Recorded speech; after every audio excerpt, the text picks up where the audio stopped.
Era el Día de la Madre y mi hijo, Javier, acababa de entregarle a su suegra un sobre brillante con un lazo perfecto. Beatriz lo abrió con sus uñas impecables, y sus ojos se iluminaron como si le hubiera tocado el gordo de Navidad. Billetes para París, un hotel de 5 estrellas, todo incluido, 15 días completos. Javier la abrazó con fuerza, más fuerte de lo que me había abrazado a mí en años, y le dijo con una voz cargada de emoción: «Te mereces el mundo entero, Beatriz.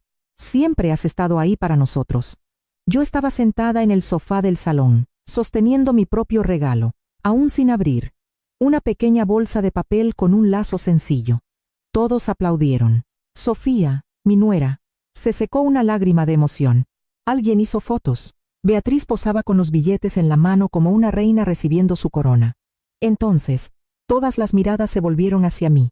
Javier se acercó y me entregó mi regalo con una sonrisa educada, del tipo que le dedicas a un conocido, no a la mujer que te dio la vida. Abrí la bolsa con manos que temblaban, aunque intenté mantenerlas firmes. Una tarjeta regalo, 15 euros de una tienda de descuentos y una nota escrita a mano con la caligrafía apresurada de quien lo ha hecho 5 minutos antes de salir de casa. «Mamá, es importante ser agradecida con lo que tenemos. Te quiero». Sentí que algo se rompía dentro de mí, pero no era mi corazón, era algo más profundo. Era la última ilusión que me quedaba sobre mi hijo. Levanté la vista y vi a Sofía observándome con una sonrisa mal disimulada. Beatriz observaba la escena con esa expresión de satisfacción de quien acaba de ganar una batalla silenciosa. Javier esperaba que dijera algo, que me mostrara agradecida, que actuara como siempre. Así que sonreí. Sonreí como había aprendido a sonreír a lo largo de todos estos años de pequeñas humillaciones, de desprecios disfrazados de afecto, de promesas rotas y abrazos cada vez más fríos. «Gracias, cariño», dije con voz serena. «¡Qué detalle tan bonito!». Algunos de los invitados rieron incómodos. Otros bajaron la mirada a sus platos. Una prima de Sofía murmuró algo sobre lo difícil que es hacer regalos, pero yo sabía la verdad. Todos en esa sala sabían la verdad. 15 euros para la mujer que vendió su máquina de coser para pagar su universidad. 15 euros para la madre que hizo turnos dobles durante 20 años, para que él nunca tuviera que pedir un préstamo. 15 euros para la viuda que rechazó oportunidades de rehacer su vida, porque su hijo necesitaba estabilidad. Y un viaje a París para la suegra que apareció en su vida hace apenas 5 años. Me quedé en esa fiesta 2 horas más. Comí un trozo de tarta que no me supo a nada. Escuché conversaciones sobre restaurantes caros y escapadas de fin de semana. Nadie me preguntó cómo estaba. Nadie se dio cuenta cuando dejé mi plato a medio comer. A las 8 de la tarde, me levanté del sofá. Javier estaba en la cocina, riendo por algo que Beatriz había dicho. Sofía enseñaba fotos en su móvil a un grupo de amigas. Cogí mi bolso, mi pequeña bolsa de papel con mi regalo de 15 euros, y caminé hacia la puerta. «¿Ya te vas, mamá?», preguntó Javier sin moverse de su sitio, sin acompañarme a la salida, sin siquiera parecer realmente interesado en mi respuesta. «Sí, cariño. Es tarde para mí. Te pido un taxi», dijo, pero no sacó el móvil. Sabía que diría que no. «No te preocupes. Prefiero caminar un poco». Salí a la calle y el aire fresco de la noche me golpeó la cara. Me temblaban las piernas, pero seguí caminando. 1 manzana, 2 manzanas, 3. Cuando estuve lo suficientemente lejos, cuando supe que nadie podía verme, me detuve bajo una farola y saqué aquella tarjeta regalo de 15 euros. La miré durante un largo minuto. Volví a leer la nota. Es importante ser agradecida con lo que tenemos. Y entonces, por primera vez, en toda la noche, sonreí de verdad. Pero no era una sonrisa de felicidad. Era una sonrisa de algo nuevo, algo que estaba naciendo dentro de mí en ese preciso instante. Porque no lo sabían. Javier no lo sabía. Sofía no lo sabía. Beatriz no lo sabía. No sabían que llevaba 3 meses preparándome para este momento exacto. No sabían que cada desprecio, cada promesa olvidada, cada pequeña humillación, había sido registrada, guardada y documentada en mi memoria y en lugares más seguros. No sabían que había dejado de ser la madre ingenua, que todo lo justificaba con amor. Esa mujer había muerto esta noche en ese sofá, sosteniendo una tarjeta regalo de 15 euros, mientras su hijo le prometía el mundo a otra mujer. Guardé la tarjeta en mi bolso. La conservaría, no como un recuerdo, sino como una prueba, como la prueba de hasta dónde había llegado la traición. Seguí caminando hacia la parada del autobús. Mis viejos zapatos hacían ruido contra el asfalto. Llevaba el mismo abrigo que usaba desde hacía 10 años. Mi pelo canoso estaba recogido en el mismo moño sencillo de siempre. Por fuera, yo era la misma Elena Vargas, de 67 años, que había entrado en esa fiesta. Pero por dentro, algo había cambiado para siempre. Subí al autobús y me senté junto a la ventanilla. Miré mi reflejo en el cristal oscuro. Vi a una mujer cansada, con arrugas profundas alrededor de los ojos, con las manos gastadas y la ropa modesta. Pero también vi algo más. Vi determinación. Vi claridad. Vi el final de una historia y el comienzo de otra completamente diferente. El autobús arrancó y dejé atrás la casa de mi hijo. Dejé atrás los globos rosas y las risas falsas. Dejé atrás a la madre que había sido durante 38 años. Porque esta noche, en este preciso momento, había tomado una decisión. Me habían dado 15 euros y una lección sobre la gratitud. Perfecto. Yo iba a enseñarles una lección mucho más valiosa. Una lección sobre las consecuencias, sobre la justicia, sobre lo que ocurre cuando subestimas a una mujer a la que no le queda nada que perder. Saqué mi viejo móvil del bolso. Tenía un mensaje de Javier, enviado 10 minutos después de que me fuera. ¿Llegaste bien a casa? No respondí. En su lugar, abrí mis contactos y busqué un nombre que no había marcado en años. Teodoro Martín, mi antiguo vecino, el hombre al que ayudé cuando lo perdió todo, el abogado que me debía un favor que nunca había podido devolver. Escribí un mensaje sencillo. Teo, necesito tu ayuda. Es urgente. ¿Podemos vernos mañana? La respuesta llegó en menos de 2 minutos. Elena, por supuesto, a la hora que digas. Te debo más de lo que jamás podré pagarte. Guardé el teléfono y miré por la ventana. Las luces de la ciudad pasaban deprisa, borrosas, como recuerdos que se desvanecen. Pero yo no iba a desvanecerme. No esta vez. No sabían que había encontrado algo hacía 3 meses, algo que lo cambió todo, algo que convirtió mi dolor en poder y mi silencio en estrategia. Pero eso era para más tarde. Esta noche, solo necesitaba llegar a casa, quitarme estos zapatos que me hacían daño y empezar a planificar cada paso de lo que estaba por venir.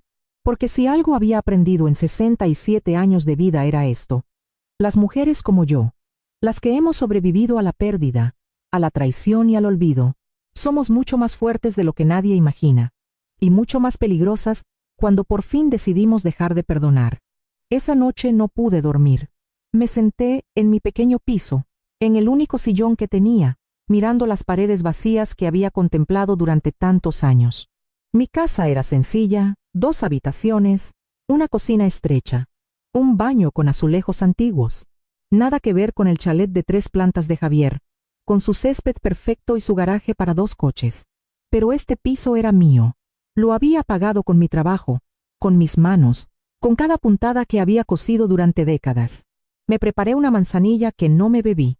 Solo necesitaba sostener algo caliente en las manos mientras mi mente viajaba hacia atrás, hacia los recuerdos que había intentado enterrar, pero que esta noche afloraban como cuerpos en un río. ¿Cómo había llegado hasta aquí? ¿En qué momento mi hijo se había convertido en un extraño? Recordaba el día que nació Javier. Yo tenía 29 años. Su padre, Miguel Vargas, estaba tan feliz que lloró al verlo por primera vez. Aquel bebé pequeño y arrugado era nuestro milagro, nuestro futuro, nuestra razón de existir. Miguel trabajaba en la construcción. Yo cosía ropa para las señoras del barrio. No teníamos mucho, pero teníamos amor. Teníamos planes. Teníamos sueños para aquel niño que dormía en una cuna de segunda mano rodeado de todo nuestro cariño. Cuando Javier cumplió 6 años, Miguel murió. Un accidente en la obra. Una viga cayó en el lugar equivocado en el momento equivocado. Mi marido tenía 35 años. Yo me quedé viuda también, con 35, con un niño pequeño y una montaña de deudas que pagar. No me permití llorar mucho entonces. No podía. Javier me miraba con aquellos ojos enormes buscando respuestas que yo no tenía, una seguridad que apenas podía fingir. Así que me sequé las lágrimas y tomé decisiones. Vendí todo lo que no era imprescindible. Me quedé solo con mi máquina de coser y convertí mi salón en un pequeño taller.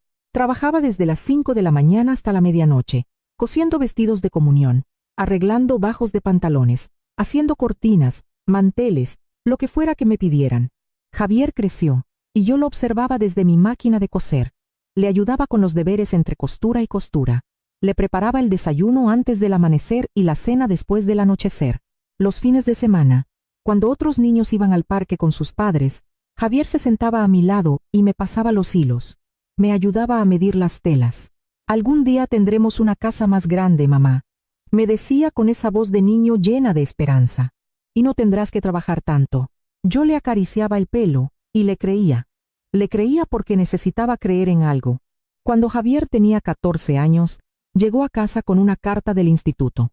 Le habían aceptado en un programa para alumnos con altas capacidades. Era su oportunidad de ir a un bachillerato mejor, de tener un futuro diferente al que nuestro barrio podía ofrecerle. Pero costaba dinero. No mucho para familias como las que veía en las revistas, pero para mí era una fortuna. Uniformes especiales, libros, el abono transporte para ir a la otra punta de la ciudad, materiales. Trabajé más. Acepté encargos que otras costureras rechazaban por ser demasiado complicados o mal pagados. Empezaron a dolerme las manos por la noche.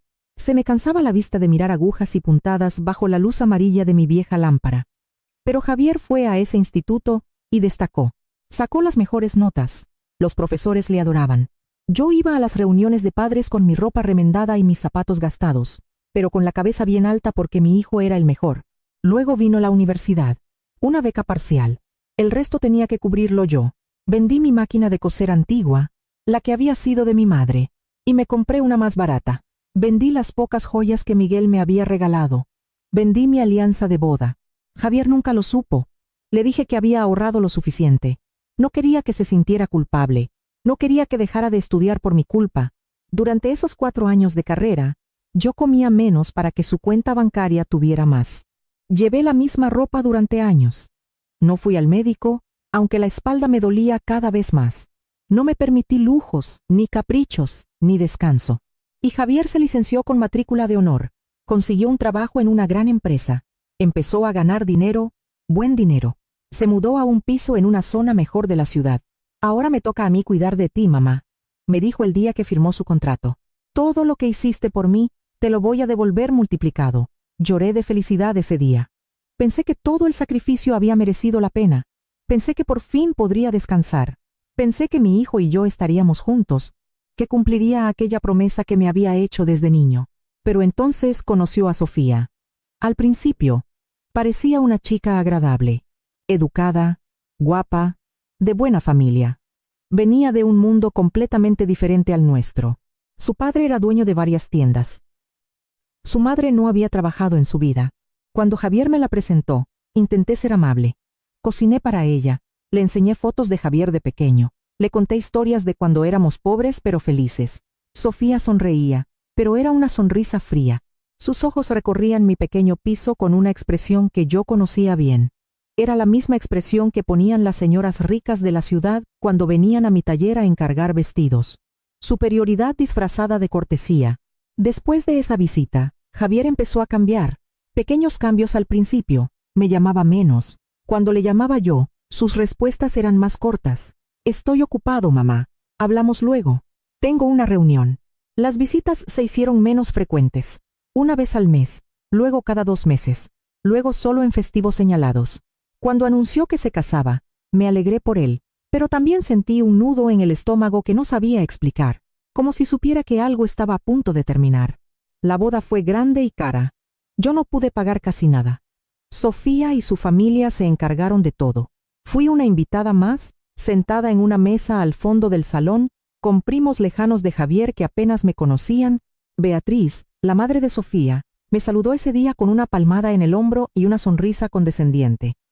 Debes de estar muy orgullosa de que Javier haya llegado tan lejos, me dijo, como si ella hubiera tenido algo que ver, como si sus manos hubieran sido las que sangraron por él. Después de la boda, todo empeoró. Javier y Sofía se mudaron a ese gran chalet. Fui solo una vez el primer mes. Sofía me enseñó cada habitación con orgullo, pero yo podía sentir que no era realmente bienvenida. Era como visitar un museo, no un hogar. Mamá, tienes que llamar antes de venir, me dijo Javier una semana después, cuando aparecí sin avisar con un guiso casero que les había preparado. Sofía necesita su espacio. Necesitamos nuestra intimidad. Me disculpé. Prometí llamar siempre. Prometí no ser una molestia. Y cumplí mi promesa. Llamaba antes de cada visita. Preguntaba si era un buen momento. Solo me quedaba 1 hora. Siempre llevaba algo conmigo, comida o un pequeño regalo, para no llegar con las manos vacías. pero las invitaciones se volvieron cada vez más raras. Los cumpleaños de Javier empezaron a celebrarse sin mí. Es algo pequeño, mamá. Solo nosotros. Luego me enteraba por las fotos en las redes sociales de que había sido una gran fiesta con todos los amigos de Sofía y su familia. 3 meses antes de aquel Día de la Madre que lo cambió todo, ocurrió algo que me abrió los ojos de una manera brutal y definitiva. Fue un martes por la tarde.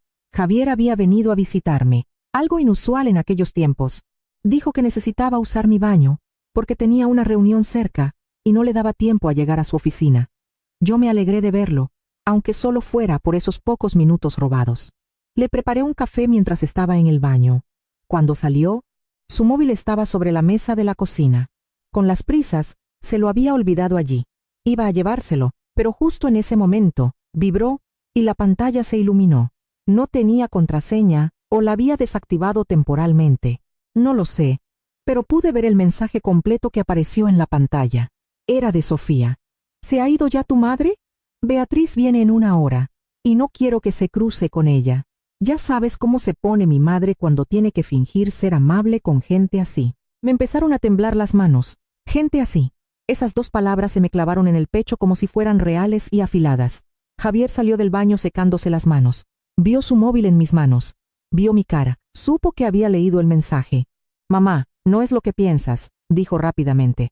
¿Y qué es lo que pienso, Javier?, le pregunté, con la voz más tranquila de lo que me sentía. Sofía no lo decía en ese sentido. Es solo que mi suegra es muy especial, y cuando hay visitas, prefiere que la casa esté tranquila. ¿Tranquila?, repetí. Soy yo la que interrumpe la tranquilidad. No he dicho eso. No ha hecho falta. Javier cogió su móvil, visiblemente incómodo. Miró su reloj. Tengo que irme, mamá. Llego tarde a esa reunión. Claro, vete. No quiero ser más molestia. Mamá, por favor, no lo hagas más difícil. Se fue sin abrazarme, sin darme un beso, sin mirar atrás. Me quedé allí, en mi cocina, con 2 tazas de café que nadie iba a beber, sintiendo cómo el suelo se movía bajo mis pies. Gente así, como si yo fuera menos. Como si todos esos años de sacrificio me hubieran convertido en algo vergonzoso, como si mi pobreza fuera contagiosa. No pude dormir esa noche. No podía dejar de pensar en ese mensaje, en las palabras de Sofía, en la forma en que Javier se había escabullido sin siquiera intentar defenderme de verdad. Al día siguiente, hice algo que nunca había hecho antes. Algo de lo que no me siento orgullosa, pero que necesitaba hacer. Llamé a Javier y le dije que había encontrado unos documentos antiguos de su padre que pensé que querría ver. Le pedí que pasara por mi casa cuando pudiera. Dijo que vendría el sábado por la mañana. Llegó temprano el sábado. Parecía tener prisa.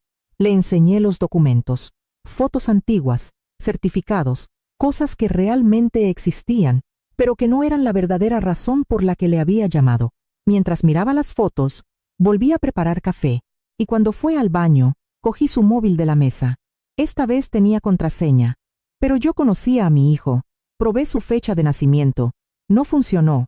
Probé la fecha de su boda. Nada. Entonces probé el cumpleaños de Sofía. El móvil se desbloqueó.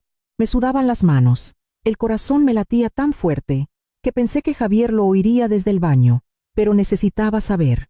Necesitaba entender cuánto había cambiado mi hijo. Abrí los mensajes. Busqué la conversación con Sofía. Empecé a leer hacia atrás. Días y semanas de mensajes. Lo que encontré fue peor de lo que había imaginado. Tu madre ha vuelto a llamar. Van 3 veces esta semana. ¿Es agotador? Dile que estás ocupado. Siempre funciona. Ya, pero se pone triste, y eso me hace sentir culpable. Javier, tienes que poner límites. Mi madre dice que las suegras así nunca entienden cuándo retirarse. Lo sé, tienes razón. Seguí deslizando. Más mensajes, más conversaciones que me rompían el corazón. Tu madre ha traído otra vez esa comida rara que hace. No sé ni lo que es. La he tirado después de que se fuera. Sofía, es su forma de demostrar cariño. Es su forma de recordarnos que ella viene de otro nivel. Mi madre dice que es manipulación emocional. Puede ser. No lo había pensado así. Las lágrimas empezaron a caer sobre la pantalla del teléfono. Tuve que limpiarlas rápidamente para seguir leyendo, para seguir destruyéndome con cada palabra. Entonces encontré un chat de grupo. Javier, Sofía y Beatriz. El nombre del grupo era Familia Dawson Vargas. Ni siquiera había puesto su propio apellido primero. El apellido que yo le había dado, el de su padre muerto. Leí los mensajes del grupo, eran sobre todo Beatriz y Sofía hablando. Javier respondía de vez en cuando con emojis o frases cortas. Javier, cariño, tienes que pensar en tu futuro, en el de tus futuros hijos. La herencia de tu madre debe estar asegurada para ti, no perdida en ese piso viejo que se empeña en mantener. Mi madre no tiene mucho, Beatriz. Solo el piso y algunos ahorros. Unos ahorros que deberían estar en una cuenta a tu nombre por seguridad. Y si se pone enferma y alguien se aprovecha de ella, es mejor que lo gestiones tú desde ahora. No sé si aceptaría. Por eso tienes que ser listo, hijo. Poco a poco, con cariño, hazle ver que es por su propio bien. Me senté en el suelo de mi cocina con el móvil en las manos, leyendo esos mensajes una y otra vez. Querían mi dinero. El dinero que Miguel había dejado de su seguro de vida, el dinero que yo había ahorrado durante 30 años sin tocarlo porque era para emergencias, para mi vejez, para no ser una carga para nadie. Querían mi casa, la casa que había pagado con mi sangre y mi sudor. Y lo peor era que Javier se lo estaba planteando. No las estaba deteniendo. No me estaba defendiendo. Estaba diciendo, tenéis razón, y lo pensaré. Y poco a poco, oí que el agua del baño dejaba de correr. Javier estaba a punto de salir. Rápidamente, cerré todo, bloqueé el teléfono y lo dejé exactamente donde estaba. Me sequé las lágrimas con el dorso de la mano y me puse de pie. Cuando Javier salió del baño, yo estaba sirviendo café como si no hubiera pasado nada. ¿Estás bien, mamá? Pareces pálida, dijo. Estoy bien, solo un poco cansada. Bebimos café, hablamos de cosas sin importancia. Me contó un proyecto del trabajo. Yo asentí y sonreí y dije las cosas correctas en los momentos adecuados. Pero por dentro, algo había muerto y algo más había nacido. Cuando Javier se fue ese día, cerré la puerta y me permití llorar. Lloré durante horas. Lloré por el niño que había sido. Lloré por el hombre en el que se había convertido. Lloré por todos los años que había perdido creyendo que el amor de una madre era suficiente. Pero después de las lágrimas, vino algo diferente. Claridad. Una claridad fría y cristalina. Querían mi dinero. Querían mi casa. Querían que desapareciera silenciosamente de sus vidas sin dar problemas. Querían que siguiera siendo la madre agradecida y sumisa que aceptaba las migajas y sonreía mientras la arrinconaban en un rincón cada vez más pequeño. Me sequé la cara y fui a mi habitación. En el fondo de mi armario, detrás de cajas viejas y ropa que ya no usaba, había una caja de metal. La saqué y la abrí. Dentro estaban todos mis documentos importantes. La escritura de mi casa, los papeles del seguro de vida de Miguel, los extractos de la cuenta bancaria, todo estaba a mi nombre. Javier no tenía acceso a nada. Aún no. Gracias a Dios, nunca había sido tan tonta como para poner algo a su nombre. El lunes siguiente, busqué en mi vieja agenda el número de Teodoro Martín. Hacía años que no hablaba con él, pero nunca lo había olvidado. Teodoro había sido mi vecino cuando Javier era un adolescente. Era abogado, tenía un despacho pequeño pero respetable, una familia que parecía feliz hasta que su mujer lo dejó y se lo llevó todo. La casa, los ahorros, incluso su reputación. Lo acusó de cosas que no eran ciertas, pero en el juzgado, con los caros abogados que la familia de ella podía permitirse, Teodoro no tuvo ninguna oportunidad. Lo perdió todo. Tuvo que cerrar su despacho. Se mudó a un apartamento diminuto al lado del mío. Le veía llegar por las noches con la misma ropa arrugada y la mirada perdida. El peso de un hombre que había sido destruido. Durante meses le llevé comida. No mucha, porque yo tampoco tenía mucho, pero un plato de sopa, un trozo de pan, algo caliente para que no tuviera que preocuparse de cocinar. Intentó pagarme. Siempre rechacé su dinero. Algún día te voy a devolver todo esto, Elena, me decía. Cuando me recupere te juro que te lo compensaré. No me debes nada, Teo. Los vecinos se ayudan. Así es como sobrevivimos. Un día, llamó a mi puerta con una maleta en la mano. Había conseguido un trabajo en otra ciudad. Un bufete necesitaba a alguien con su experiencia. No pagaban mucho al principio, pero era su oportunidad de empezar de nuevo. No sé cómo darte las gracias, Elena. Literalmente me salvaste la vida. Hubo noches en las que pensé en rendirme, en las que no parecía que mereciera la pena seguir, pero entonces aparecías tú con tu comida y tu sonrisa y me recordabas que todavía había bondad en el mundo. Se fue. Me escribió un par de veces durante el primer año. Luego perdimos el contacto. La vida siguió, pero nunca lo olvidé. Ahora, años después, Marqué su número esperando que todavía funcionara. Sonó 3 veces antes de que respondiera. Hola, Teo. Soy Elena. Elena Vargas. No sé si te acuerdas de mí. Elena. Su voz cambió al instante. Claro que me acuerdo de ti. ¿Cómo estás? Estoy bien. Necesito tu ayuda, Teo. Es urgente. Es sobre mi hijo y es complicado. Hubo un breve silencio. Luego su voz se volvió seria, profesional. Dime dónde y cuándo. Allí estaré. Nos reunimos 2 días después en una cafetería lejos de mi barrio, lejos de cualquier lugar donde alguien pudiera reconocerme. Teo había cambiado. Ya no era el hombre derrotado que había conocido. Tenía el pelo canoso pero bien cortado, llevaba un traje sencillo, pero de buena calidad, y portaba un maletín de cuero. Se levantó cuando me vio entrar. Me abrazó con un cariño genuino que me dio ganas de llorar. «Tienes buen aspecto, Teo», le dije. «Estoy aquí gracias a ti, Elena. Nunca lo olvido. Cada vez que firmo un caso, cada vez que gano en un juicio, pienso en aquellas noches en las que fuiste la única persona que me trató con dignidad». Nos sentamos, pedimos café, y entonces se lo conté todo. Le hablé de Javier y de cómo había cambiado, de Sofía y su familia, de los mensajes que había leído, de sus planes para quitarme mi casa y mis ahorros, del Día de la Madre, que se acercaba y de la sensación en mis entrañas de que algo peor estaba por venir. Teo escuchó en silencio, tomando notas en una pequeña libreta. Su expresión se volvía más seria con cada palabra que yo decía. «¿Todavía tienes acceso a esos mensajes?», preguntó cuando terminé. «No. Solo los vi esa vez. Javier tiene contraseña en el móvil ahora». «¿Los documentos? ¿Está todo a tu nombre?» «Sí. La casa, las cuentas, todo. Javier no tiene acceso a nada». «Bien. Eso es muy bueno, Elena. Pero necesito que me digas algo con total honestidad. ¿Qué quieres conseguir con esto?». La pregunta me tomó por sorpresa. Me quedé en silencio un momento, mirando mi taza de café. «Quiero justicia», dije finalmente. «Quiero que entiendan que no pueden tratarme así, que no pueden borrarme de la vida de mi hijo como si no importara. Quiero que sepan que la mujer a la que subestimaron no es tan débil como pensaban». Teo asintió lentamente. «Entonces vamos a conseguirte justicia. Pero tiene que ser de forma inteligente, legal y definitiva. No podemos dejar cabos sueltos». Durante las siguientes 3 horas, Teo y yo trazamos un plan. Me explicó todo lo que teníamos que hacer paso a paso. Primero, necesitaba documentarlo todo. Cada vez que Javier me ignorara, cada vez que rechazara una invitación, cada comentario despectivo que escuchara. Llevaría un diario detallado con fechas y horas. Segundo, necesitábamos proteger mis bienes.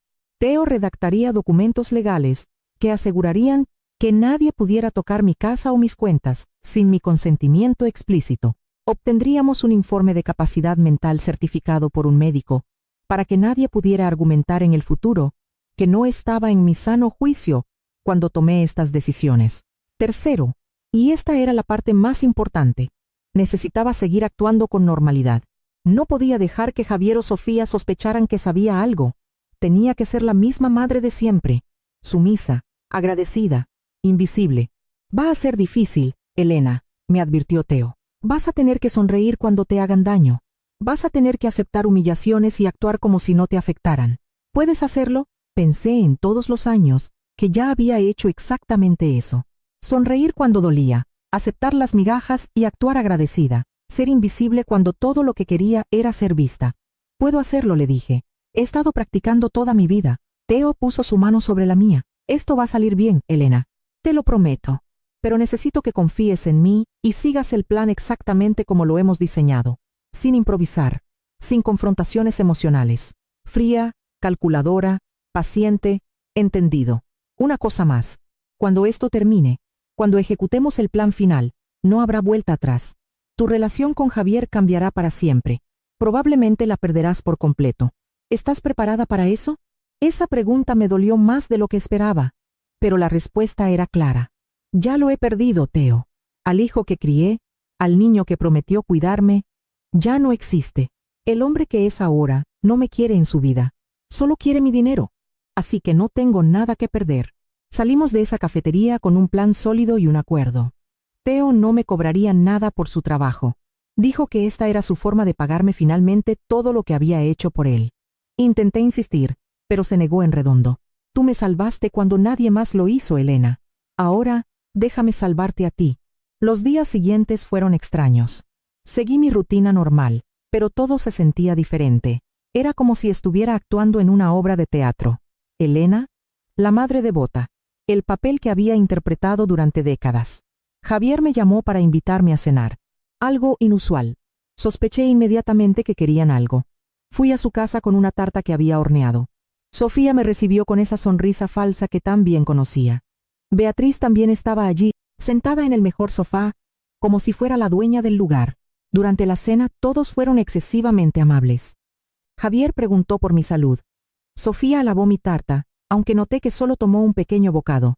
Beatriz habló de lo importante que era la familia. Después de la cena, mientras tomábamos café, Javier sacó el tema que yo sabía que iba a llegar. Mamá, Sofía y yo hemos estado hablando de tu situación. ¿Mi situación? Pregunté, fingiendo confusión. Sí, vives sola en ese piso. Ya no te haces más joven. ¿Y si te pones enferma? ¿Y si te caes y no hay nadie para ayudarte? Estoy bien, cariño. Tengo 67 años, no 90. Lo sabemos, mamá, continuó Javier, mirando a Sofía como buscando apoyo. Pero queremos asegurarnos de que estés protegida. Pensamos que quizás sería buena idea que pusieras algunas cosas a mi nombre, solo por seguridad. La casa, las cuentas, así, si te pasara algo, todo está en orden y no hay complicaciones legales. Beatriz asintió con esa expresión de falsa preocupación que probablemente había practicado en el espejo. Es lo sensato, Elena. Mi marido hizo lo mismo con su madre hace años. Ella está mucho más tranquila, sabiendo que todo está arreglado. Tomé un sorbo de mi café, contando hasta 10 en mi cabeza como Teo me había enseñado. No podía reaccionar, no podía dejar que vieran mi ira o mi dolor. Tenía que seguir siendo la madre ingenua que ellos creían que era. Es muy considerado por vuestra parte pensar en eso, Javier, dije con voz suave. Pero todavía me siento capaz de gestionar mis propias cosas. Cuando sienta que ya no puedo, te lo haré saber. Vi la frustración cruzar brevemente el rostro de Sofía. Javier insistió un poco más, usando palabras bonitas sobre protección y familia, pero mantuve mi posición con educación y sonrisas. Esa noche, al volver a mi piso, llamé a Teo inmediatamente. Lo han intentado, le dije, tal como predijiste. ¿Les dijiste que no? Sí, pero con dulzura, como me enseñaste. Perfecto, ahora intentarán otra estrategia. Mantente en guardia. Y por favor, Elena, no firmes nada que te pongan delante. Nada. Aunque Javier llore o te haga sentir culpable, no firmaré nada. Te lo prometo. Las semanas siguientes fueron un juego del gato y el ratón. Javier y Sofía probaron diferentes tácticas. Un día me hablaron de una cuenta de ahorros especial que, según ellos, me daría mejores intereses. Otro día, mencionaron a un amigo abogado que podía ayudarme a organizar mi testamento gratis. Yo escuchaba, asentía, decía que lo pensaría, y luego no hacía nada. Mientras tanto, Teo y yo trabajábamos en silencio. Me consiguió una cita con un médico privado, que certificó por escrito que estaba en pleno uso de mis facultades mentales. Firmamos documentos que protegían todos mis bienes. Abrí una nueva cuenta en un banco diferente, donde empecé a transferir mis ahorros poco a poco. También empecé mi diario. Cada interacción con Javier, con Sofía, con Beatriz, la documentaba. La fecha, la hora, lo que decían, cómo me trataban, las planes conmigo, las veces que Sofía me miraba con desdén, las veces que Beatriz hablaba de mí como si yo no estuviera en la habitación.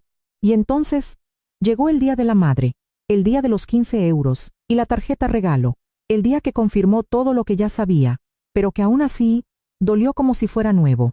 Después de esa noche, después de caminar bajo las farolas con mi humillante regalo en la mano, después de contactar a Teo, supe que era el momento de pasar a la siguiente fase.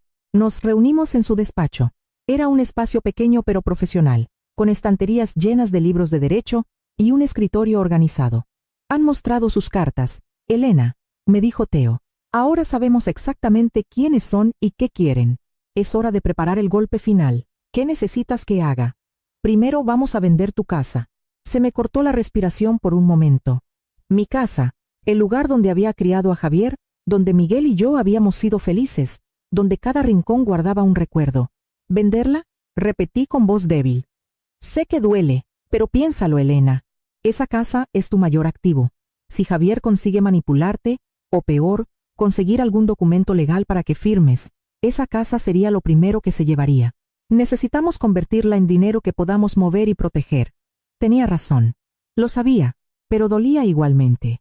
¿Y a dónde iré? Por ahora, te quedarás allí. Venderemos la casa, pero el trato incluirá que puedas vivir allí durante 6 meses más sin pagar alquiler. Eso nos da tiempo para ejecutar el resto del plan. Después, cuando todo esto acabe, tendrás suficiente dinero para empezar una nueva vida donde quieras. Una nueva vida. La idea sonaba imposible para una mujer de 67 años. Una vida donde nadie te trate como basura. Donde puedas viajar si quieres. Comprar ropa nueva. Ir a restaurantes bonitos. Todas esas cosas que te negaste durante años porque estabas ahorrando para un hijo que ahora te da 15 euros. Sus palabras me golpearon con fuerza. Tenía razón. Había pasado toda mi vida adulta negándomelo todo. Primero por Miguel y Javier, cuando eran mi verdadera familia. Luego, solo por Javier, cuando era todo lo que me quedaba. Había vivido como una pobre incluso cuando ya no tenía por qué, porque en mi mente todo lo que tenía era para mi hijo. De acuerdo, dije finalmente. Vende la casa. Teo asintió y sacó más papeles. Segundo, vamos a crear un evento, una gran reunión familiar donde estén todos presentes. Tíos, primos, amigos cercanos, testigos. La fijaremos para el próximo Día de la Madre. Exactamente dentro de un año. Un año es mucho tiempo. Es el tiempo que necesitamos. Necesitamos ese año para terminar de reunir pruebas, para asegurar todas las transacciones, para preparar cada detalle del plan. Y créeme, el simbolismo de hacerlo exactamente un año después hará que el impacto sea mucho más fuerte. ¿Qué pasará en ese evento? Ahí es donde revelarás todo. Los mensajes, las manipulaciones, los intentos de apropiarse de tus bienes, todo. Pero no serás tú quien lo diga directamente. Vamos a preparar una presentación con pruebas, vídeos, grabaciones de audio, capturas de pantalla, documentos. ¿Cómo vamos a conseguir todo eso? Teo sonrió. No era una sonrisa feliz. Era la sonrisa de un hombre que sabía exactamente cómo funcionaba el mundo y cómo usar sus reglas a su favor. Déjamelo a mí. Tengo contactos. Detectives privados que me deben favores. Conseguiremos todo lo que necesitemos de forma completamente legal. Durante los siguientes meses, mi vida se convirtió en una doble existencia. Por fuera seguía siendo Elena, la madre agradecida. Respondía a los breves mensajes de Javier. Asistía a las cenas familiares cuando me invitaban, que era cada vez con menos frecuencia. Sonreía cuando Sofía hacía comentarios pasivo-agresivos sobre mi ropa o mi pelo. Pero por dentro, y en privado con Teo, era otra persona. Era una mujer con un plan, con un propósito, con poder. La casa se vendió en 3 meses. Conseguimos un buen precio. El dinero fue directamente a mi nueva cuenta, la que Javier no conocía. Firmé el acuerdo para la estancia de 6 meses. Javier nunca supo que el hogar de su infancia ya no era mío. Teo contrató a un detective privado, un hombre discreto que empezó a seguir a Javier y a Sofía. No ilegalmente. Solo documentando. Fotos de ellos en restaurantes caros mientras yo comía sopa de sobre en mi piso. Vídeos de ellos de vacaciones mientras Javier me decía que no tenía tiempo para visitarme. El detective también consiguió algo más valioso. A través de canales legales, obtuvo los registros de llamadas y mensajes de Javier. No el contenido completo. Eso habría sido ilegal. Pero sí los metadatos, las fechas, las horas, la frecuencia de la comunicación. Los números no mentían. Javier enviaba una media de 25 mensajes al día a Sofía, 15 a Beatriz, 5 a sus amigos del trabajo, y a mí, su madre, una media de 2 mensajes por semana. La mayoría eran respuestas de una sola palabra a mis preguntas.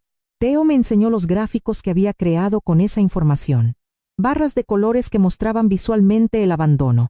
Fue devastador verlo en cifras, ver lo poco que importaba en la vida de mi hijo, medido en datos fríos y duros. Esto es muy poderoso, Elena, dijo Teo. Cuando la familia vea estos números, cuando vean exactamente cuánto te ha ignorado, no podrá negarlo. No podrá decir que no es verdad o que estás exagerando. Mientras tanto yo continuaba con mi vida de siempre, o lo que quedaba de ella. Había vendido mi máquina de coser hacía años, así que ya no tenía mi trabajo. Vivía de los intereses de mis ahorros y de la pequeña pensión que me había quedado de Miguel. Mis días eran solitarios. Me levantaba temprano por costumbre, aunque ya no tuviera que hacerlo.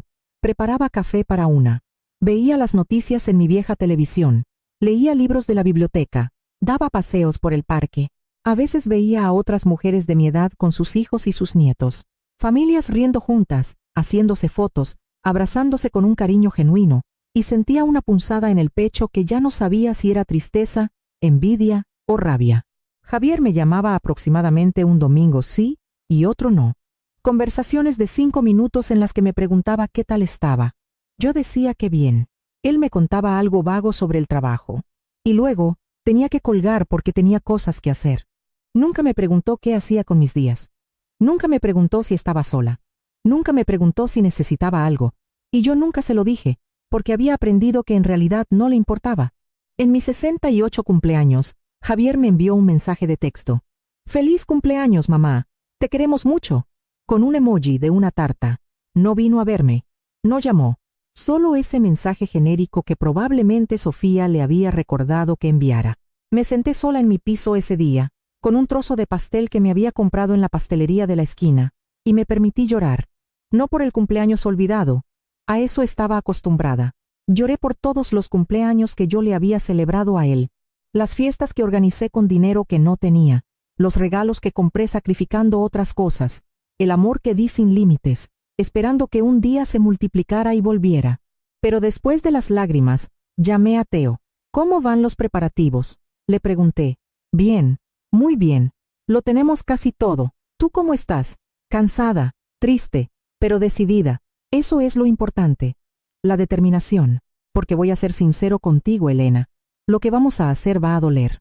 No solo a ellos. Te va a doler a ti también. Porque es el final definitivo. Después de esto, no hay reconciliación posible. Lo sé. Y estoy lista». Los meses siguieron pasando. El otoño se convirtió en invierno. El invierno en primavera. Cada estación me encontraba más preparada, más fuerte, más segura de lo que estaba a punto de hacer. Teo y yo nos reuníamos cada 2 semanas para revisar el plan. Ajustábamos detalles. Añadíamos nuevas pruebas que el detective encontraba. Ensayábamos lo que yo diría. ¿Cómo lo diría? ¿Cuándo lo diría? «No puedes dudar», repetía Teo. «Cuando llegue el momento, tienes que ser firme, sin lágrimas, sin dudas. Van a intentar manipularte emocionalmente. Javier va a intentar usar tu amor de madre en tu contra. Pero tienes que mantenerte fuerte. Lo haré. ¿Estás segura? Porque todavía estamos a tiempo de cancelarlo todo. Podemos simplemente proteger tus bienes y puedes marcharte en silencio. No tienes que hacer la confrontación pública si no quieres». Pensé en eso. En desaparecer en silencio, venderlo todo, mudarme a otra ciudad, cambiar mi número de teléfono y simplemente empezar de nuevo sin decir una palabra. Pero no, eso sería demasiado fácil para ellos. Podrían seguir con sus vidas sin consecuencias. Podrían decirle a la gente que yo era la madre loca que se fue sin motivo. Podrían hacerse las víctimas y recibir una compasión que no merecían. «No», dije con firmeza. «Lo hacemos como estaba planeado. Quiero que todos sepan la verdad. Quiero que Javier vea las consecuencias de sus actos. Quiero que Sofía y Beatriz entiendan que subestimaron a la persona equivocada». Teo asintió, con una mezcla de orgullo y preocupación en los ojos. «Entonces, sigamos adelante». 3 meses antes del Día de la Madre, le dije a Javier que quería organizar una gran cena familiar, una celebración. Dije que sentía que la familia estaba desconectada y que me gustaría reunir a todos antes de ser demasiado mayor para hacerlo. Javier pareció sorprendido por la iniciativa, pero aceptó. Sofía también aceptó, probablemente pensando que sería otra oportunidad para presumir de su bonita casa y su vida perfecta. «¿En nuestra casa, mamá?», preguntó Javier. «Si no es molestia. Vuestra casa es más grande y bonita que mi piso. Quiero que todos estén cómodos». «Claro, sin problema. ¿A quién quieres invitar?». Le di una lista. Los tíos de Javier que no veía en años, primos, algunos viejos vecinos que nos conocían desde que él era un niño, amigos de la familia de cuando Miguel vivía, incluso algunos compañeros de trabajo de Javier, que había conocido en eventos anteriores. «Es mucha gente, mamá», dijo Javier un poco abrumado. «Lo sé, pero puede que sea la última oportunidad que tenga de reunir a todos. Tengo 68 años, cariño. No sé cuánto tiempo más me quedará. Usé mi edad como excusa, la carta de la mortalidad que los hijos adultos no pueden ignorar sin sentirse culpables, y funcionó. Está bien, mamá. Haremos la cena, pero Sofía y yo nos encargaremos de la comida y la organización. Tú solo tienes que venir y disfrutar. Gracias, cariño. Lo que Javier no sabía era que yo ya había contactado personalmente con cada persona de esa lista. Les había explicado, sin revelar demasiado, que esa cena era muy importante para mí, que necesitaba que estuvieran allí, que por favor, no faltaran. La mayoría aceptó de inmediato. Algunos, especialmente los tíos mayores de Javier, me preguntaron si todo iba bien. Les dije que sí, que solo quería verlos, que los echaba de menos. Teo también estaría allí. Le dije a Javier que lo invitaba porque había sido un buen amigo de la familia durante años y porque quería que por fin conociera a Sofía. ¿Teodoro Martín?, preguntó Javier. ¿El vecino de antes? Sí. ¿Le ha ido muy bien? Es abogado. Pensé que podríais tener cosas de qué hablar. Javier no sospechó nada. Para él, yo era solo la madre sentimental que quería revivir viejos tiempos y juntar a gente de su pasado. Los días empezaron a pasar más rápido. De repente, faltaban 2 meses, luego 1 mes, luego 2 semanas. Teo y yo lo teníamos todo listo. La presentación estaba preparada. Un video de 20 minutos con prueba tras prueba.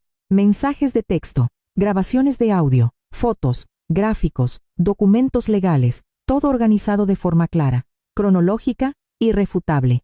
También teníamos los sobres listos, uno para cada adulto presente en la cena. Dentro de cada sobre, un resumen impreso de las principales pruebas y los documentos legales que demostraban que todos mis bienes ya habían sido transferidos y protegidos. ¿Estás nerviosa?, me preguntó Teo una semana antes de la cena. Aterrada, admití, pero también aliviada, como si estuviera a punto de soltar un peso que he llevado durante años. Eso es exactamente lo que vas a hacer. Llegó la noche, el Día de la Madre, exactamente 1 año después de la humillación de los 15 euros. Me preparé con esmero esa tarde. Me puse un vestido que había comprado especialmente para esta ocasión. No era caro, pero era nuevo, de un color verde oscuro que me hacía sentir diferente. Me arreglé el pelo de una forma distinta, más moderna. Me maquillé un poco, me miré en el espejo y casi no me reconocí. La mujer que me devolvía la mirada no era la sumisa y olvidada Elena. Era otra, alguien que sabía lo que valía, alguien que estaba lista para luchar. Llegué a casa de Javier a las 6 de la tarde. Había varios coches aparcados fuera. La familia ya estaba llegando. Llamé al timbre y Sofía abrió la puerta. Su expresión cambió al verme. Sorpresa, confusión, quizás un poco de disgusto porque no parecía la pobre anciana que esperaba. Elena, dijo, sin llamarme mamá como hacía a veces cuando quería aparentar. Estás diferente. Gracias, Sofía. Pensé que era hora de un cambio. Entré en la casa. El salón estaba lleno de gente. Los tíos de Javier charlaban en un rincón. Algunos primos jugaban con sus móviles. Beatriz estaba sentada en el mejor sofá, como siempre, con una copa de vino en la mano. Javier salió de la cocina y se detuvo en seco al verme.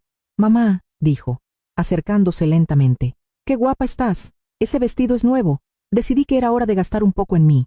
Al fin y al cabo, tengo 68 años. No sé cuánto tiempo me queda para disfrutar. Vi algo cruzar sus ojos. Culpa, incomodidad, no estoy segura. La cena transcurrió con normalidad al principio. Había demasiada comida en la mesa. Sofía había contratado un servicio de catering, por supuesto. Nada de comida casera. Todo perfecto y sin alma. La gente comía, reía, contaba historias. Los tíos de Javier le preguntaban por su trabajo. Las primas de Sofía hablaban de sus hijos.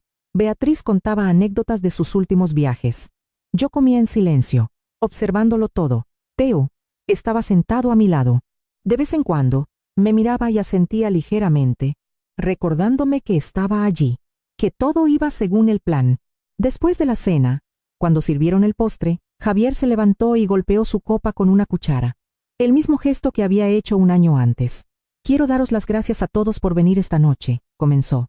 Sé que mi madre quería reunir a la familia, y me alegro de que todos hayáis podido estar aquí. Hubo un aplauso educado. Mantuve mi expresión neutral. También quiero aprovechar este momento para decir algo importante, continuó Javier. Miró a Sofía, que le sonrió animándole. Como muchos sabéis, mi madre ya no es joven, y Sofía y yo hemos estado preocupados por ella, viviendo sola, sin nadie que la cuide si algo le pasa. Sentí que mi corazón empezaba a latir más deprisa. Esto no estaba en el plan. Javier estaba improvisando algo. Por eso, Javier sacó un sobre del bolsillo de su chaqueta. Hemos decidido hacer algo al respecto. Mamá, Sofía y yo, queremos que vengas a vivir con nosotros. Hubo murmullos de sorpresa en la mesa. Algunos sonaban positivos, otros confusos. Tenemos esa habitación extra, arriba, continuó Javier. Podemos convertirla en tu espacio. Así no estarás sola. Así podremos cuidar de ti como te mereces. Me miró con una sonrisa que probablemente a todos los demás les pareció genuina. Pero yo podía ver lo que era en realidad. Una jugada, una forma de tomar el control de mi vida, de mis decisiones, de mi dinero. Javier, dije con voz tranquila. Es muy generoso, pero no puedo aceptar. Su sonrisa vaciló. ¿Por qué no, mamá? Es lo mejor para ti, porque todavía soy capaz de cuidarme sola, y porque valoro mi independencia. Mamá, no seas cabezota. Esto es por tu bien. Beatriz intervino con su voz melosa. Elena, Javier solo quiere lo mejor para ti. Deberías estar agradecida de tener un hijo tan atento. Agradecida. Esa palabra otra vez. Estoy agradecida, dije, mirando directamente a Javier. Muy agradecida por muchas cosas, y por eso quiero aprovechar esta oportunidad, con todos aquí, para decir algo importante yo también. Me puse de pie.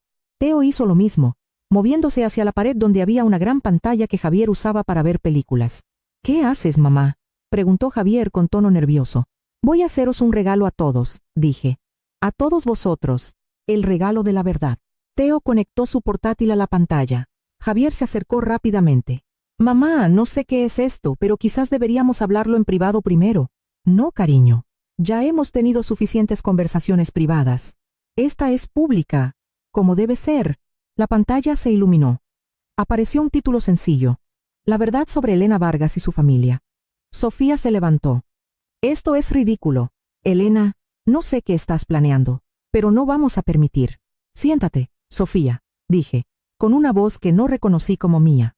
Era firme, era fuerte, era la voz de alguien que había encontrado su poder.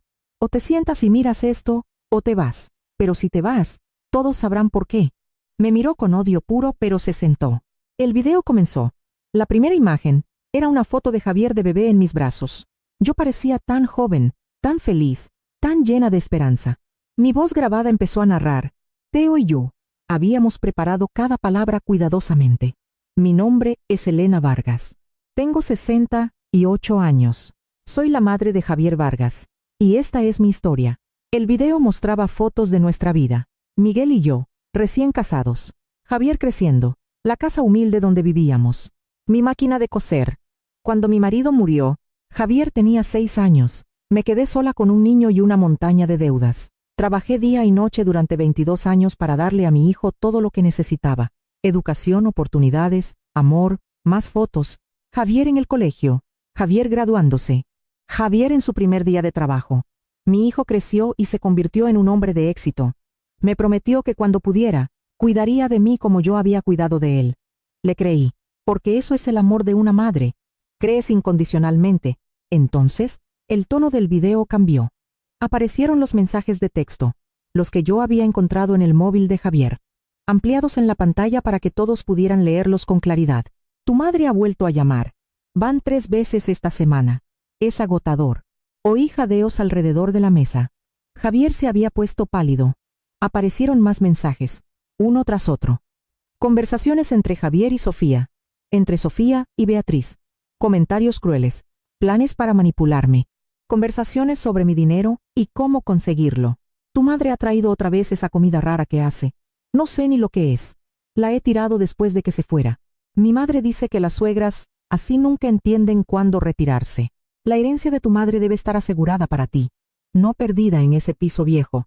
Cada mensaje era una puñalada, pero no solo para mí, para todos los que miraban. Los tíos de Javier miraban la pantalla horrorizados. Los primos murmuraban entre ellos. Los viejos vecinos negaban con la cabeza. Luego vinieron los gráficos, las estadísticas de comunicación, las barras de colores que mostraban con precisión matemática cuánto me había ignorado Javier. 25 mensajes al día para Sofía, 2 por semana para su madre. El año pasado, continuó mi voz en el video, en el Día de la Madre, mi hijo le regaló a su suegra un viaje a París. Un paquete completo con un hotel de 5 estrellas. La abrazó y le dijo que se merecía el mundo. La pantalla mostró una foto de Beatriz sosteniendo los billetes, sonriendo radiante. A mí me regaló esto. La imagen cambió. Allí estaba la tarjeta regalo de 15 euros y la nota. Mamá, es importante ser agradecida con lo que tenemos. El silencio en la sala era absoluto. Nadie se movía. Nadie respiraba. 15 euros, dijo mi voz grabada. Para la mujer que vendió todo lo que tenía para pagar su educación. Para la mujer que trabajó hasta que le sangraron las manos, para que él nunca tuviera que pedir un préstamo. Para la mujer que rechazó oportunidades de rehacer su vida, porque su hijo la necesitaba. El video continuó. Aparecieron documentos en la pantalla. Registros bancarios que mostraban todas las transferencias que había hecho a la cuenta de Javier durante sus años de universidad. Recibos de pagos que había hecho a su nombre. Mis propias facturas médicas que había ignorado para poder seguir enviándole dinero. Las cifras eran devastadoras. En total, a lo largo de 22 años, había gastado más de 120.000 euros en mi hijo. Cada céntimo documentado, cada sacrificio convertido en números fríos y exactos que nadie podía negar. 122.243 euros, dijo mi voz en el video. Esa es la cantidad exacta que invertí en el futuro de mi hijo. No espero que me la devuelva. El amor de una madre no es un préstamo, pero sí esperaba respeto. Esperaba dignidad. Esperaba no ser tratada como basura. Javier se había levantado. Mamá, por favor, apaga esto. Podemos hablar. Siéntate. Javier, dijo Teo con voz firme. Tu madre tiene derecho a terminar. Uno de los tíos de Javier, Juan, un hombre mayor que había conocido a Miguel, habló con voz dura. Siéntate, muchacho. Vas a escuchar lo que tu madre tiene que decir. Javier se sentó lentamente, con la cara roja de vergüenza o de rabia. No estaba segura. El video mostró entonces las grabaciones de audio. El detective privado había obtenido autorización legal para grabar conversaciones en lugares públicos. Había seguido a Javier, Sofía y Beatriz a restaurantes, cafeterías, lugares donde hablaban libremente. La primera grabación empezó a sonar. Era Beatriz hablando con Sofía en un restaurante elegante. Tienes que presionar más a Javier. Esa vieja está sentada sobre una pequeña fortuna, y él no hace nada por asegurarla. Si se muere sin haberlo transferido todo, habrá impuestos, complicaciones legales. Tienes que actuar ya. Lo sé, mamá. Pero Javier se pone sentimental cuando hablo de su madre. Todavía tiene ese complejo de culpa. Pues usa ese complejo. Dile que es por su bien, que es para protegerla. Los hijos como él son fáciles de manipular cuando creen que están haciendo lo correcto. Las dos mujeres se rieron. Esa risa resonó, amplificada, en el silencio total de la sala. Beatriz estaba ahora de pie, blanca como un papel.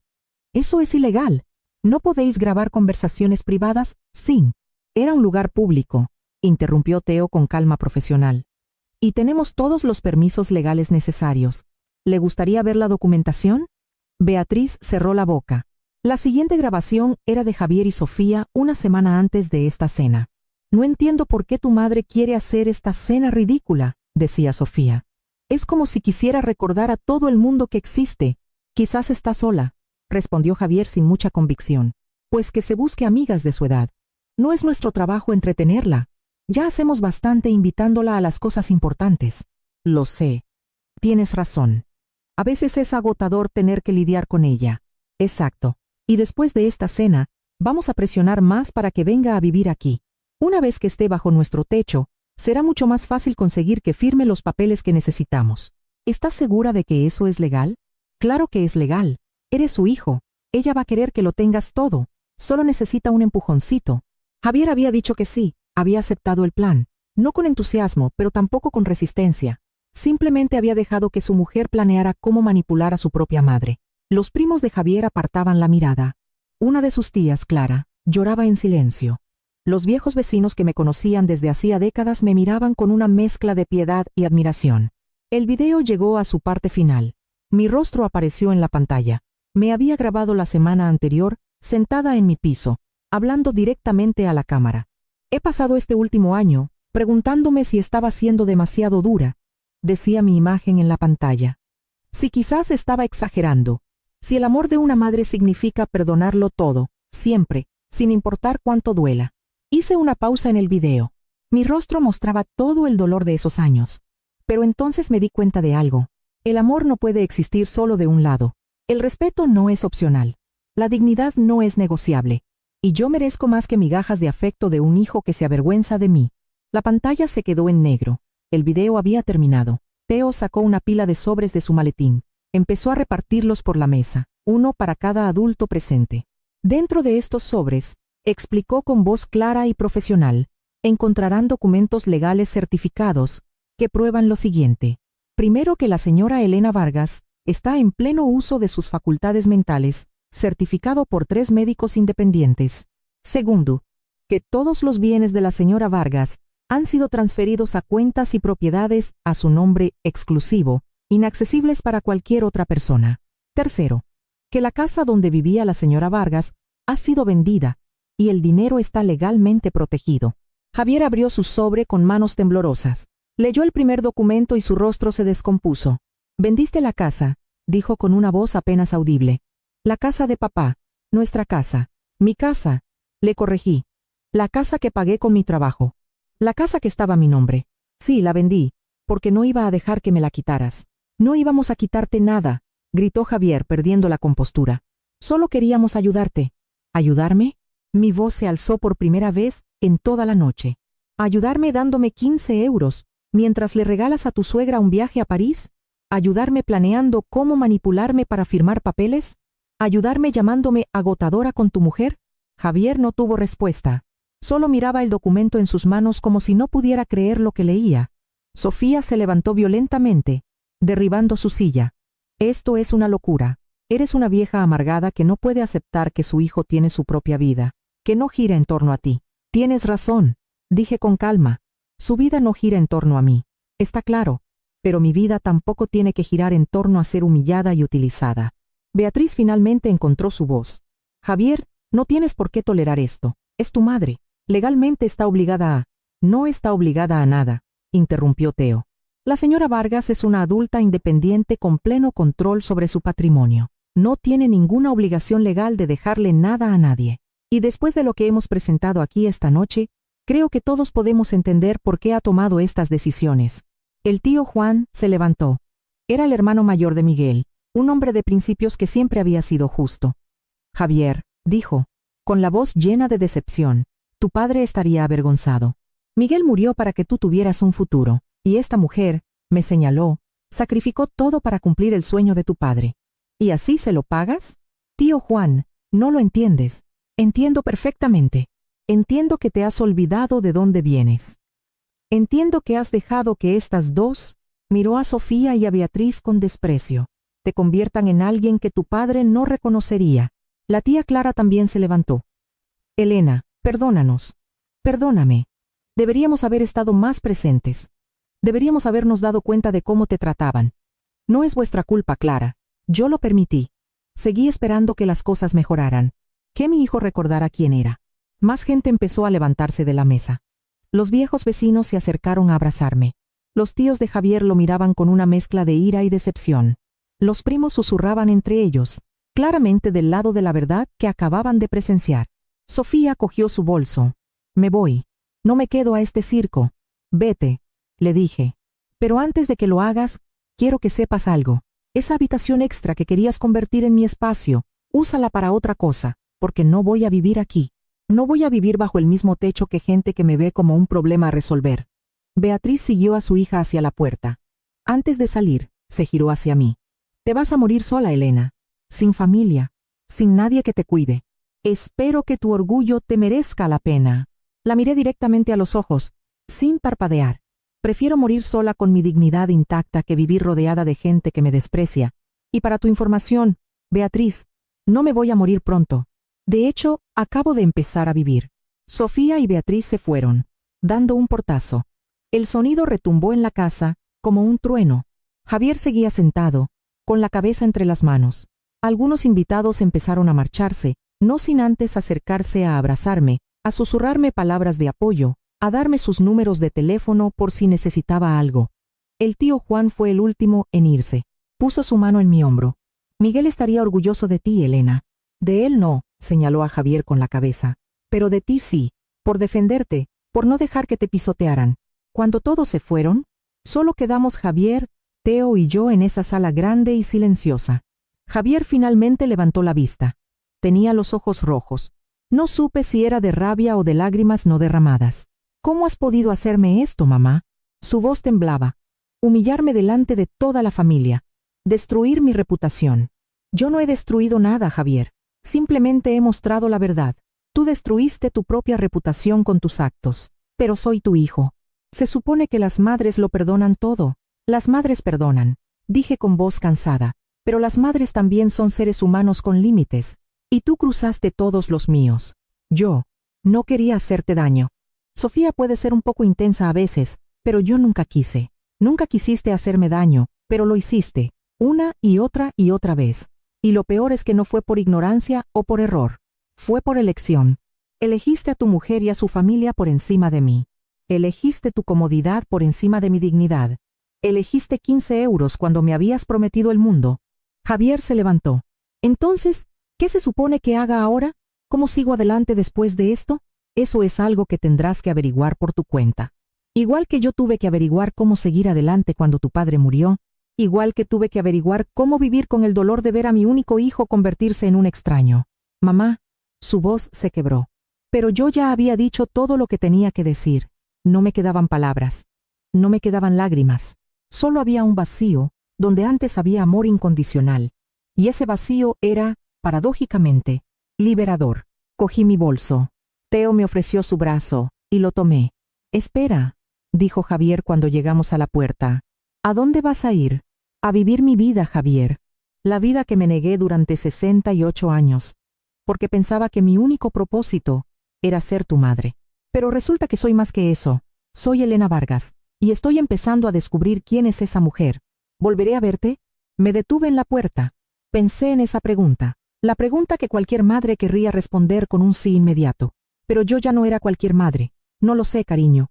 Eso depende de ti. Depende de si alguna vez entiendes de verdad lo que hiciste.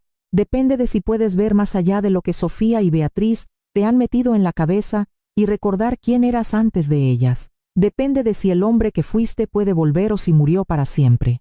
Salí de esa casa del brazo de Teo. El aire de la noche era fresco y limpio. Me sentí más ligera de lo que me había sentido en años. ¿Cómo te sientes?, me preguntó Teo cuando llegamos a su coche. Como si hubiera estado conteniendo la respiración durante décadas, dije, y por fin pudiera exhalar. Esa noche, dormí en un hotel bonito, de esos en los que nunca me había permitido gastar dinero. Pedí servicio de habitaciones. Me di un largo baño en la enorme bañera. Me acosté en sábanas suaves y limpias que olían a lavanda. Y por primera vez en un año, dormí sin pesadillas. A la mañana siguiente, Teo vino a recogerme. Tenía unos billetes de avión en las manos. París, dijo con una sonrisa. Primera clase, hotel de 5 estrellas, 2 semanas completas. Después, si quieres, podemos reservar Roma, Barcelona, Lisboa, a donde quieras ir, Elena. Tomé los billetes con manos temblorosas. París, la ciudad que Beatriz había visitado mientras yo recibía 15 euros. La ciudad que representaba todo lo que me habían negado. No puedo aceptar esto, Teo. Es demasiado. Elena, tú me pagaste las comidas cuando no tenía nada. Me diste esperanza cuando quise rendirme. Esto no es caridad, es justicia. Déjame darte esto. Por favor. Miré los billetes. Vi mi nombre impreso allí. Elena Vargas. Destino. París, Francia. Salida, en 3 días. De acuerdo, dije, mientras las lágrimas corrían por mis mejillas. Pero esta vez eran lágrimas de algo nuevo, algo que no había sentido en tanto tiempo que casi había olvidado su nombre. Felicidad. Iré a París. Los meses siguientes fueron los más extraños y maravillosos de mi vida. Viajé, primero a París, donde caminé por las calles que había visto en las películas, comí en pequeños restaurantes, visité museos y me senté en cafés a ver pasar a la gente.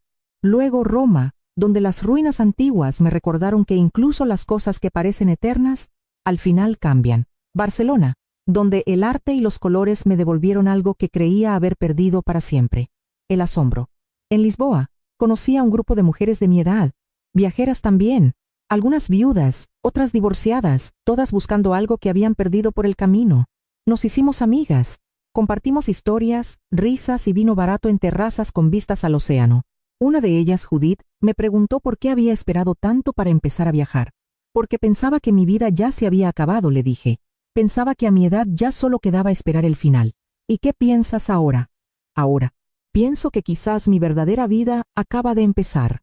6 meses después de aquella cena, recibí un mensaje de Javier.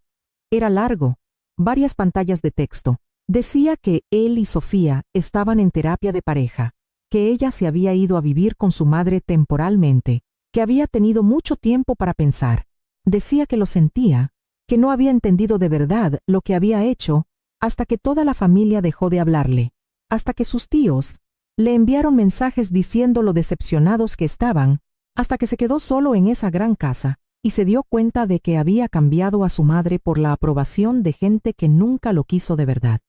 Decía que quería verme, que quería intentar reparar lo que había roto. Leí el mensaje 3 veces, sentada en un café en Sevilla, con el sol español calentándome la cara, vistiendo ropa nueva que me hacía sentir guapa, con planes de ir a Marruecos la semana siguiente. No respondí de inmediato. Dejé que el mensaje existiera en mi móvil durante días, mientras decidía cómo me sentía al respecto. ¿Quería perdonar a Javier? Una parte de mí, la madre que aún vivía dentro, decía que sí, pero otra parte, la mujer que había encontrado su fuerza, se preguntaba si perdonar significaba permitirse ser herida de nuevo. Finalmente, 2 semanas después, respondí: Javier, agradezco tu mensaje, agradezco que estés reflexionando, pero necesito que entiendas algo. No voy a volver a ser la madre que era. Esa mujer murió la noche de los 15 euros. La mujer que soy ahora tiene límites, tiene dignidad, tiene una vida propia que no gira en torno a ser necesitada por ti. Si puedes aceptar eso, si puedes quererme no porque me necesites, sino porque eliges hacerlo, entonces quizás algún día podamos intentar reconstruir algo. Pero será diferente. Yo soy diferente, y no voy a disculparme por ello. Su respuesta llegó horas después. Lo entiendo, mamá, y tienes razón. Voy a trabajar en mí mismo. Voy a intentar ser el hijo que te mereces tener. No te pido que me perdones ahora. Solo te pido que algún día me des la oportunidad de demostrarte que puedo cambiar. No sé si Javier cambiará de verdad. No sé si nuestra relación podrá salvarse o si está rota para siempre. Y la verdad es que ya no siento que mi felicidad dependa de esa respuesta, porque por primera vez en mi vida, yo soy suficiente para mí misma. 1 año después de aquella cena, en otro día de la madre, estaba sentada en un restaurante junto al mar en Grecia. Había conocido a un hombre llamado Roberto, un viudo español que también viajaba solo. No era un romance, era compañía. Era alguien con quien compartir una buena comida y una buena conversación, sin expectativas ni obligaciones. Mi móvil vibró. Era un mensaje de Javier, una foto, él solo, frente a la tumba de su padre. El mensaje decía: le he contado a papá todo lo que pasó. Creo que está decepcionado de mí, pero también creo que está orgulloso de ti. Yo también lo estoy, mamá. Sé que no tengo derecho a decirlo después de todo, pero lo estoy. Estoy orgulloso de que no dejaras que te destruyéramos. Miré la foto durante un largo rato. Miguel, mi marido, el padre de Javier, el hombre que había muerto demasiado joven y me había dejado con la responsabilidad de criar a nuestro hijo sola. Hice una foto de mis vistas. El mar azul, el cielo claro, mi mano con pulseras nuevas sosteniendo una copa de vino blanco. Se la envié a Javier con un simple mensaje: tu padre me enseñó que el amor verdadero no tiene por qué doler. Me ha costado muchos años aprenderlo, pero por fin lo entiendo. Dejé el móvil boca abajo sobre la mesa. Roberto me miraba con esa sonrisa amable que había aprendido a apreciar. ¿Todo bien?, preguntó. Sí, dije. Y era la verdad. Todo está bien, porque mi nombre ya no era solo la madre de Javier. Ya no era solo la viuda de Miguel. Ya no era solo la pobre costurera del barrio. Mi nombre era Elena Vargas, 69 años, viajera, amiga, mujer libre. Y mi historia no había hecho más que empezar.